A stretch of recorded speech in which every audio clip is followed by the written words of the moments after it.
Hello guys! Taragis, papunta ako doon sa aking apo sana. Ayaw, di ba? Traffic, ako init na. So ngayon, dire-diretso lang takbo ko. Yun na, ayun.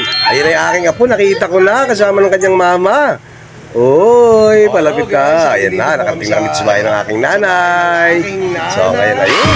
Sinasadya, inapunta ko yung aking apo. Sa kayo, aking pamangkin, nagtago. Mahihayin pala sa camera. So ngayon, yung kapatid ko, parang natulala. Hindi ko alam kung ano iniisip, baka tingnan ko na naman ng pera. So ayun yung aking anak, ayun yung aking mga pamangkin.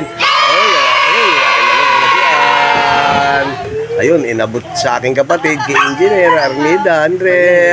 Ayaw, di ba? Ayun, inabot ang aking kapatid. Wow, manghang-mangha yung aking apo. Wow, nakakita siya ng napakalaki. Napakalaking tita, ano. Ayaw, di ba? So yun, nakikiramdam ang aking apo. Sino kaya itong mga to? Yan ang aking mga pamangkin. Wow, ang ganda ng aking apo talaga, super. At yung aking mga kapatid, ngiting-ngiti rin. Grabe, kumakangiti, wagas. So ayan na nga po. So ayan, nag-picture-picture. Yung aking namang nanay, ngiting-ngiti. Wow, ang ganda ng aking nanay, super. Grabe. Ngiting-ngiti din, natuwa kasi nakita niya yung kanyang apo sa tuhod. Yun, tuwan-tuwa. Oh, ba't bumabay pa? Grabe naman yung nanay ko. Celebrity na rin. So, ito na po yung aking asawa. Pinakamamahal kong asawang si Nora.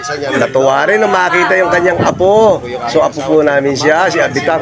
Wow! So, kalmadong-kalmado yung aming apo.